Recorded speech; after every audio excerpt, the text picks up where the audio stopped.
VP Nurul হক নূর, আপনি যদি মনে করেন নিজের মালিক, আমার পাওনা মানে বুঝাই দেন, আমি যদি কর্মচারী থাকি আমি চলে যাব। আমি অত্যন্ত দুঃখের সাথেই বলতে হয়, আজকে এই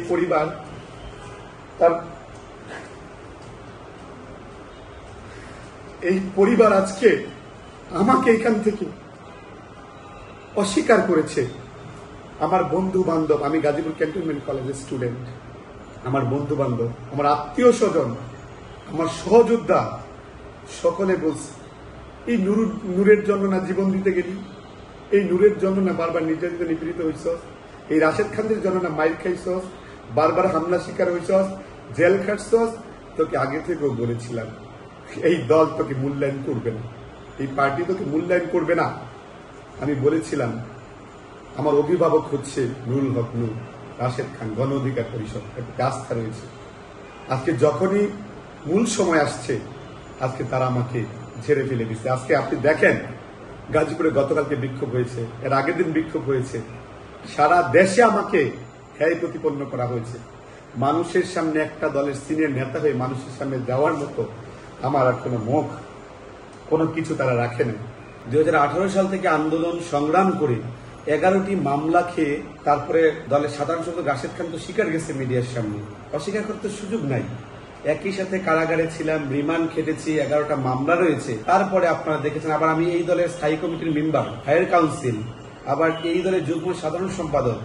এই রক্ত শ্রম গান দিয়ে দল বানাইছি, কিন্তু কাকতালীয় ভাবে আমাদের কনস্টিটিউশনাল রুলস রয়েছে, যেখানে আপনার নিয়ম অনুযায়ী প্রার্থী ঘোষণা যেটা বোর্ড গঠন হবে, কোনো বোর্ড টোট নাই। মন গড়া মন্তব্যের মাধ্যমে, মন গড়া সিদ্ধান্তের মাধ্যমে কারো কারো ব্যক্তিগত খায়েশ পূরণের জন্য, ব্যক্তিগত স্বজনপ্রীতি, সেটা ডোনেশন বাণিজ্য হতে পারে, এইগুলোর উপর ভিত্তি করে এবং ব্যক্তিগত পছন্দ ত্যাগী নেতাদের হয়তো সেখান থেকে বের করে দেওয়ার চিন্তা করে, ঠিক এক প্রকার ওই জেলার নেতৃবৃন্দ যারা রয়েছে তাদের মতামতে উপেক্ষা করে, কোনো মতামতই নেই নাই, সুন্দর করে 36 জন প্রার্থী ঘোষণা করলো। এই 36 জন প্রার্থী ঘোষণার মধ্যে মনে করেন 26টা জেলায়, মনে করেন 26 জায়গায় কোনো খোঁজ খবর নেওয়া হয় নাই, নেতৃবৃন্দের সাথে কথা বলা হয় নাই। এই একটা হঠকারী সিদ্ধান্তের মাধ্যমে প্রার্থীরা ঘোষণা, যেটা গণ অধিকার পরিষদে আরো বিব্রতকর পরিস্থিতি ফেলেছে। আপনারা গণমাধ্যমের সুবাদে অনেকেই দেখছেন যে সারা দেশের নেতৃবৃন্দরা বলছে যে এটা বড় একটি অন্যায়। এটা তো ভাই আমি আমার জন্য তো লড়াই করছি না, এটা মাহফুজের সাথে অন্যায় না, এই অন্যায় হচ্ছে সারা দেশের ত্যাগী নেতাদের সাথে। মানে বউকে মেরে ঝিকে শেখানো যে মাহফুজকেই সাইজ করে দেয়, তোমরা কেডা, তোমরা কোন হলু। মাহফুজ দলের তৈরি করছে, মাহফুজ সর্বপ্রথম গ্রেপ্তার হয়েছে, মাহফুজ রাশেদের সাথে রিমান্ডে ছিল, মাহফুজ দলের কো-ফাউন্ডার, 11টা মামলা ঝুলে, তাকেই কোনো কিছু করে না, তুমি আবার কেডা। এটা দলের ত্যাগী নেতাদের জন্য এটা এক প্রকার মেসেজ যে বউকে মেরে জিকে শেখানো। তারে যখন সাইজ করে দিচ্ছি মনের খায়েশ পূরণের জন্য, তোমাদের মনে করো সময়ই লাগবে না। এটা একটা শিক্ষা সকল ইয়ের জন্য।